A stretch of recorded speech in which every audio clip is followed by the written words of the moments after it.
think of climate change and think it's really far off, but it's not. Global climate catastrophes are already happening.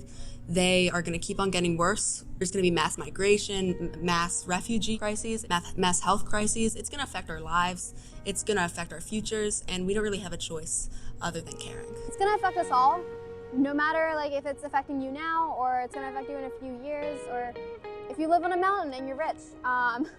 It's going to affect you in some way through your access to food, clean water, or even your livelihood. Young people have to step up because the generations before us have failed us. I strike because I know that the solutions to stopping the climate crisis exist, but our politicians won't implement these solutions until we force them to.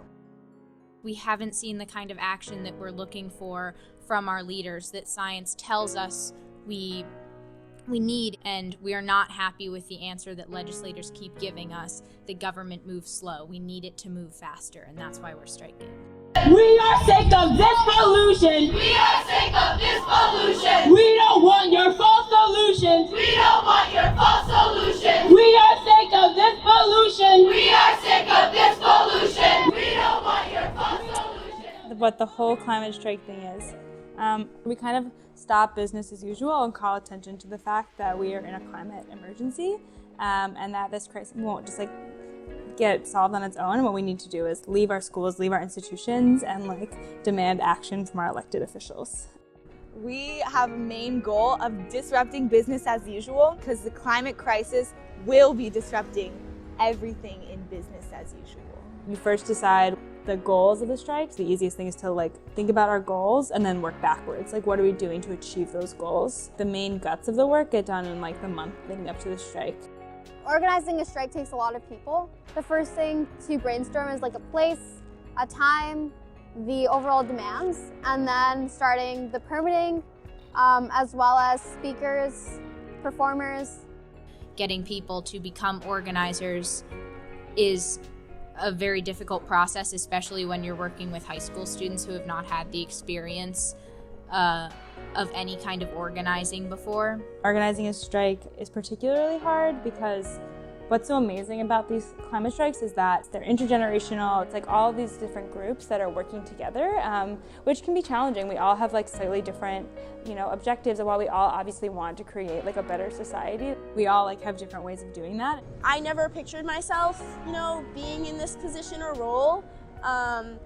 It's kind of hard balancing it with school, especially, being a junior in high school and thinking about college. However, the climate crisis affects my future more than where I go to college does. People don't want to hear what young people have to say. They write us off easily as young and naive. It's extremely frustrating to be a young person fighting this massive power that is the government and the years and years of our system trying to make us believe that the climate crisis is not real. Adults question youth and our intentions and our capability. Probably the biggest struggle, though, with living in a highly impoverished city like Philadelphia is mobilizing the entrenched political class of politicians that have been in office for years now and have done virtually nothing to help stop the crisis. We have all of this industrial fossil fuel infrastructure within our city, right next to where people live, and that is a part of the climate crisis. With this comes higher rates of asthma. Philadelphia has a very high asthma rate. Our strike is targeting our city council. City council has a lot of power to change the way that energy is gotten and used in the city. So I'm striking to call attention to the fact that they are not being the climate leaders that we need them to be. However, Philadelphia in some ways can actually feel we don't feel the worst effects. And when you're looking at it from an abstract point of view, we're not in California, we don't have wildfires. We're not in Iowa that's been flooding. We haven't seen these crazy storms. So in those senses, people write it off, which is kind of scary. A lot of people don't really care, and that can be really frustrating. Showing people that this is their future too, and that their action has direct impact on legislation that's passed and on other people's opinions is really difficult sometimes, but it can be done.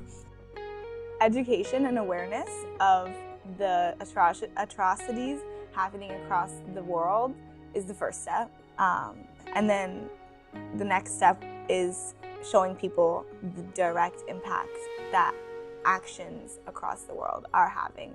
We are achieving this through unity and community because this is a mass movement. We are using people power and sheer numbers to start a revolution and change our entire system.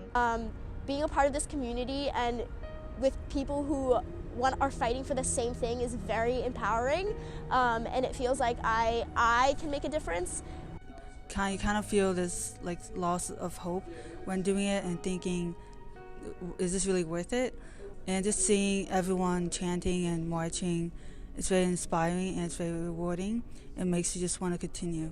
When you see all your work pay off and all the people who are passionately chanting and telling the representatives, do something for our future, it shows the passionate amount of work you poured into this thing. And I think that was the most rewarding part of planning the strike.